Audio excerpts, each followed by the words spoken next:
और अच्छी और अच्छा खबर यहाँ पे ये है, मैं बता देता हूँ। जब आप नीचे आएंगे तो आईए नंबर जो लगाया गया है ना सबसे लास्ट में 17/3 को एक एप्लीकेशन दिया गया है, ठीक है। 17/3 को एक और एप्लीकेशन लगाया गया है, जो application for urgent hearing and preponement of hearing on Abhijit Awasthi behalf of respondent number 3। और ये जो रिस्पोंडेंट नंबर 3 है यह MP-NRC है, ठीक है ना, यह MP-NRC है। तो यह MP-NRC के लिए अभिजीत अवस्थी साहब के द्वारा अर्जेंट बेसिस पर हियरिंग करने के लिए जो है लगाया गया है। अब मुझे ये लगता है कि यह अर्जेंट बेसिस पर जो लगाया गया है, हो सकता है यह रिजल्ट के लिए ही हो, क्योंकि रिजल्ट के लिए जो पिछला 12/2 को हुआ उस पर कोई उससे नहीं लिया गया था, सीधा डेट आगे बढ़ा दिया गया था। तो अब काउंसिल को ये लगा होगा कि अब और हम एप्लीकेशन नहीं देते हैं अर्जेंट बेसिस पर, तो और डिले होगा रिजल्ट में। तो हो सकता है ये 17/3 को फिर से एप्लीकेशन लगाए हैं कि अर्जेंट बेसिस पर सुनवाई किया जाए और रिजल्ट जो है जारी कर दें, ठीक है ना। यहाँ पे तो डिक्लेयर नहीं किया है, जिस प्रकार से यहाँ पे एप्लीकेशन लगाया गया है ना कि 22 से 23 के लिए जो है रिजल्ट जारी करने के लिए, तो यहाँ पे अर्जेंट बेसिस पर दिया है और रिस्पोंडेंट नंबर 3 के लिए दिया गया है, जो कि MP-NRC ही है। तो रिजल्ट तो MP-NRC को ही जारी करना है, तो जो 17/3 को लगाया गया है, तो हो सकता है कि यह रिजल्ट के लिए ही दोबारा एप्लीकेशन अर्जेंट बेसिस पर हियरिंग के लिए दिया गया हो, ठीक है। तो यह एक अच्छा प्रयास है कि अर्जेंट बेसिस पर भी सुनवाई हो जाए, किसी भी तरीक़ा से रिजल्ट आ जाए, ओके। जैसा कि आप लोग को पता है कि MP हाई कोर्ट में जो है 25 तारीख को सुनवाई के लिए मैटर लगी हुई है, ठीक है ना, 25 तारीख को लगी हुई है। तो इस वीडियो के माध्यम से मैं आपको केस स्टेटस ओपन करके मैं दिखाऊंगा कि इसका सीरियल नंबर कितना है, ठीक है ना, इसका सीरियल नंबर कितना पर ये लिस्टेड है और क्या पॉसिबिलिटी है आज हियरिंग हो जाएगा इस पर, क्या कुछ है, मैं आज की इस वीडियो में आपको बात करूँगा, ठीक है ना। तो सारा चीज़ बात करेंगे और उम्मीद करते हैं कि जो मामला है वह जो है आपका आज रिजल्ट के ऊपर कम से कम कुछ पॉजिटिव खबर मिल जाए। यही स्टूडेंट की एक डिमांड है, यही एक स्टूडेंट का प्रार्थना है। बाकी कोर्ट में हियरिंग होगा इस रिजल्ट के मैटर पर, तभी कुछ हो सकता है, वरना अदर मैटर पर हो जाए और रिजल्ट पर ही सुनवाई ना हो, ठीक है ना। तो इस पर जो है हम लोग बात करेंगे, क्योंकि इस पर थोड़ा सा सस्पिशन ये भी लग रहा है कि जो वकील साहब हैं, सरकार के काउंसिल के वकील साहब हैं, उनको ये चीज़ पता ही नहीं है कि 22 से 23 GNM के रिजल्ट के लिए एप्लीकेशन भी लगाया गया है, ठीक है ना। तो उनको अब हो सकता है रिकॉर्ड पर वो देखेंगे, क्योंकि उनके पास बहुत सारे केसेज रहते हैं, तो हो सकता है वो भूल गए होंगे। क्योंकि कुछ कैंडिडेट हमें बता रहे थे कि जैसा कि हमने बात किया, तो बात करने पर उन्होंने बताया कि हमने जैसा कि बात किया तो उन्होंने बताया कि रिजल्ट तो आप लोग को आ गया है, हो सकता है आपका कॉलेज सूटेबल में ना हो इसलिए रिजल्ट नहीं आया हो। तो वो ANM वाले रिजल्ट जो 22 से 23 के लिए आया था उसी के लिए उन्होंने बात कर रखा था, ठीक है ना। उनको ये चीज़ दिमाग में ही नहीं था कि हाँ GNM के लिए एप्लीकेशन भी लगाया गया है। तो थोड़ा सा सस्पिशन इस बात से भी लग रहा है कि जब वकील साहब को ही इस चीज़ के बारे में पता नहीं है तो रिजल्ट के ऊपर कैसे वो जो है अपने बात को रख पाएंगे। खैर कोई बात नहीं, उनके जूनियर लोग भी रहते हैं, तो हो सकता है उनके जूनियर लोग को इसके बारे में पता हो, कुछ भी हो।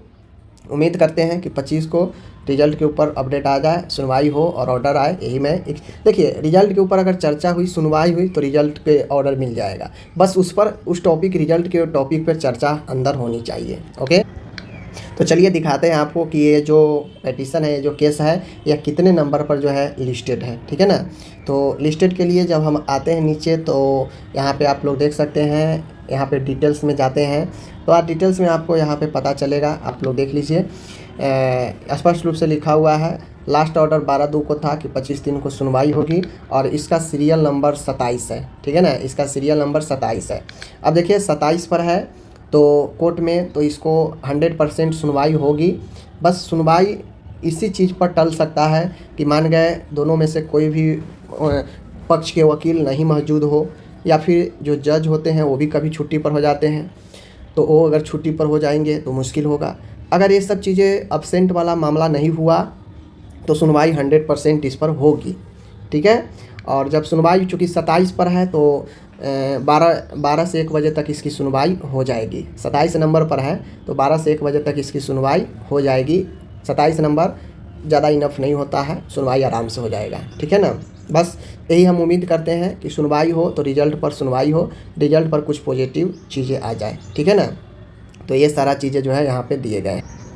अब इसमें मैटर क्या क्या है देख लीजिए। मैटर क्या है तो यहाँ पे आएंगे तो यहाँ पे देखिए लिखा हुआ है IA number 1358/2026 seeking permission to declare result of student for academic session 22 से 23, ठीक है ना। तो ये भी इसमें मामला है, बात समझ गए। मामला इसमें ये भी है 22 से 23 वाला का कुछ स्टूडेंट कॉलेज का छूट चुका है, एग्ज़ाम नहीं हुआ है, उसका इनरोलमेंट का भी यहाँ पे सुनवाई का है और उसका एग्ज़ाम का भी है स्पेशल वाला का। तो 22 से 23 वाला का महत्वपूर्ण दिन है आज के लिए, रिजल्ट से लेकर छूटे हुए कॉलेज और स्टूडेंट का एग्ज़ाम और इनरोलमेंट के ऊपर। ठीक है, तो देखते हैं क्या कुछ होता है। लेकिन आज 27 नंबर पर जो है लगी हुई है, तो इसकी सुनवाई निश्चित है। बस रिजल्ट टॉपिक पर सुनवाई हो जाए, हम यही चाहते हैं और स्टूडेंट सभी यही चाहता है और कुछ नहीं। ठीक है, तो आज ये जो सुनवाई है honourable the chief justice honourable Shri justice Vinay Saraf, ठीक है ना। तो यहाँ पे चीफ जस्टिस साहब और जस्टिस विनय सराफ, इन दोनों डबल बेंच में मामला है, तो इन दोनों सुनवाई करेंगे और देखते हैं आज 25 पर क्या कुछ ऑर्डर आता है और क्या कुछ होता है। ठीक है, मिलते हैं नेक्स्ट वीडियो के साथ, तब तक के लिए अपना ख्याल रखें और कुछ भी होगा मैं बताऊंगा। आईए नंबर यहीं पे लगा हुआ है, आप नीचे जाएंगे तो आपको आईए नंबर मिल जाएगा। यहीं पे आईए नंबर देखिए, यहाँ पे आईए नंबर यहाँ पे रहता है, देखिए यहाँ पे लिखा है application seeking permission to declare result of student for academic session 22 से 23, अभिजीत अवस्थी साहब 20/1/26 को ही एप्लीकेशन इन्होंने लगाया। ठीक है ना, ध्यान रखिएगा। और देखिए यहाँ पे एक नंबर एक और अच्छी और अच्छा खबर यहाँ पे ये है, मैं बता देता हूँ। जब आप नीचे आएंगे तो आईए नंबर जो लगाया गया है ना सबसे लास्ट में 17/3 को एक एप्लीकेशन दिया गया है। ठीक है, 17/3 को एक और एप्लीकेशन लगाया गया है, जो application for urgent hearing and preponement of hearing on Abhijit Awasthi behalf of respondent number 3।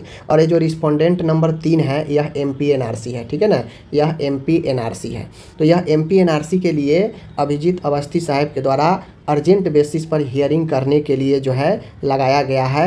अब मुझे ये लगता है कि यह अर्जेंट बेसिस पर जो लगाया गया है, हो सकता है यह रिजल्ट के लिए ही हो, क्योंकि रिजल्ट के लिए जो पिछला 12/2 को हुआ उस पर कोई उससे नहीं लिया गया था, सीधा डेट आगे बढ़ा दिया गया था। तो अब काउंसिल को ये लगा होगा कि अब और हम एप्लीकेशन नहीं देते हैं अर्जेंट बेसिस पर, तो और डिले होगा रिजल्ट में। तो हो सकता है ये 17/3 को फिर से एप्लीकेशन लगाए हैं कि अर्जेंट बेसिस पर सुनाई किया जाए और रिजल्ट जो है जारी कर दें। ठीक है ना, यहाँ पे तो डिक्लेयर नहीं किया है, जिस प्रकार से यहाँ पे एप्लीकेशन लगाया गया है ना कि 22 से 23 के लिए जो है रिजल्ट जारी करने के लिए, तो यहाँ पे अर्जेंट बेसिस पर दिया है और रिस्पोंडेंट नंबर 3 के लिए दिया गया है जो कि MPNRC ही है। तो रिजल्ट तो MPNRC को ही जारी करना है, तो जो 17/3 को लगाया गया है, तो हो सकता है कि यह रिजल्ट के लिए ही दोबारा एप्लीकेशन अर्जेंट बेसिस पर हियरिंग के लिए दिया गया हो। ठीक है, तो यह एक अच्छा प्रयास है कि अर्जेंट बेसिस पर भी सुनवाई हो जाए, किसी भी तरीक़ा से रिजल्ट आ जाए। ओके, चलिए मिलते हैं नेक्स्ट वीडियो के साथ,